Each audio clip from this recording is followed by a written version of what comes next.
हमारे अष्टछाप के महाभाग श्री छीत स्वामी जी ने भगवान की गायों के बीच की झांकी एक कैमरे से फोटो खींचा है। कैसा फोटो है? आगे गाय पाछे गाय, इत गाय उत गाय, गोविंद को गैयन में बस वो ही भावे। कितना बज रहा है? ठीक 5:30। गौधुली बेला है। यही समय है जब भगवान गोचारण करते करते श्री ठाकुर जी ब्रज में प्रवेश कर रहे हैं। वृंदावन में भगवान आ रहे हैं। भगवान के दिव्य अंग पर गायों के खुर से उड़ने वाली ब्रज रेणु ऐसे जमी हुई है।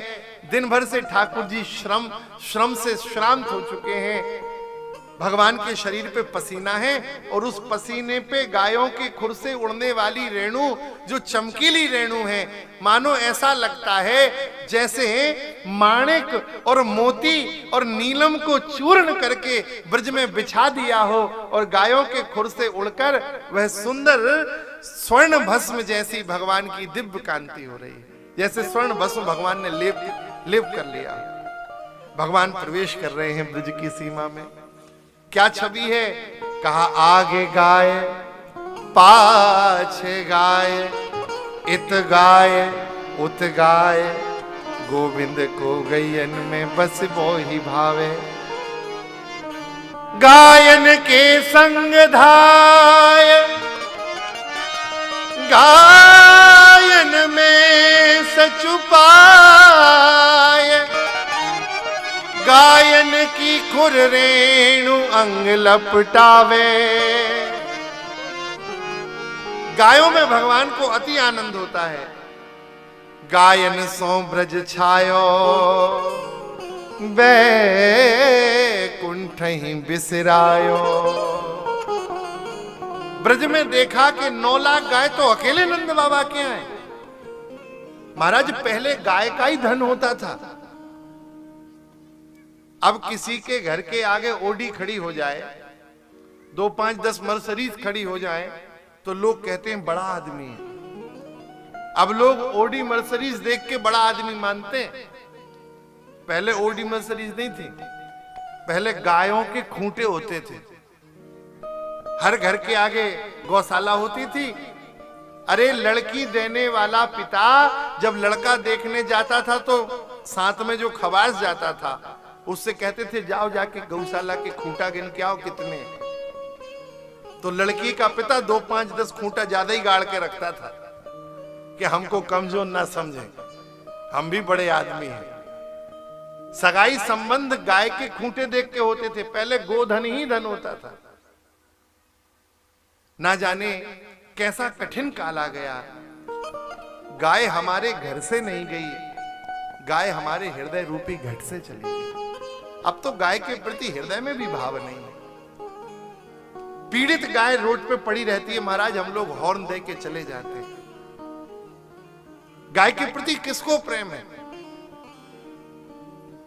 शास्त्र कहता है घर की पहली रोटी गाय की होनी चाहिए और घर की आखिरी रोटी कुत्ते की होनी चाहिए।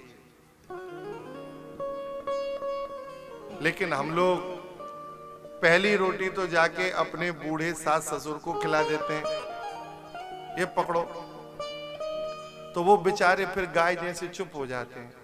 अब बहु जो करे सो करती रहे। वो आखिरी रोटी महाराज कई बार हम ही खा लेते हैं।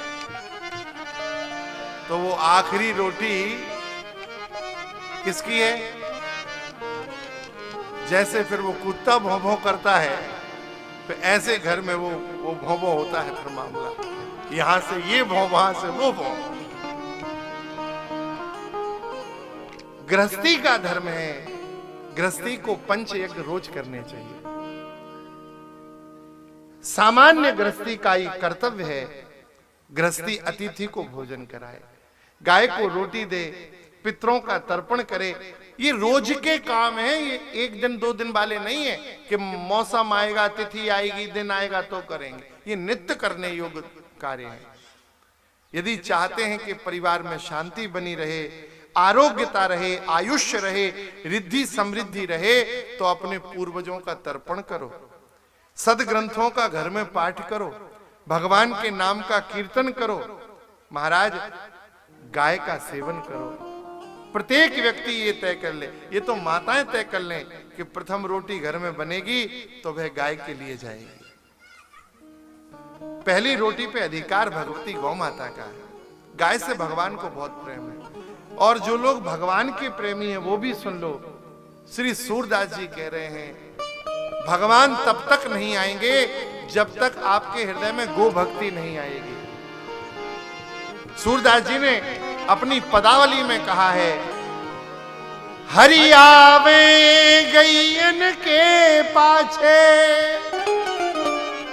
पहले गाय आएगी बाद में भगवान आएंगे, क्योंकि भगवान गाय के पीछे चलते हैं, उनका नाम गोपाल है। भगवान शिव ने कहा, अरे देवताओं, ये जो पूरा गोलोक मैंने गौशाला बनाई थी, अब ये मैं भगवान नारायण को देता हूं। इस गौशाला में नारायण, अब इसको गोलोक नाम हो जाएगा और भगवान यहां बड़े सुख से विराजेंगे। ऐसा प्रेम हुआ भगवान नारायण को उस गोलोक से कि ठाकुर जी गोलोक कभी नहीं छोड़ते, सदा गोलोक में विचरण करते हैं।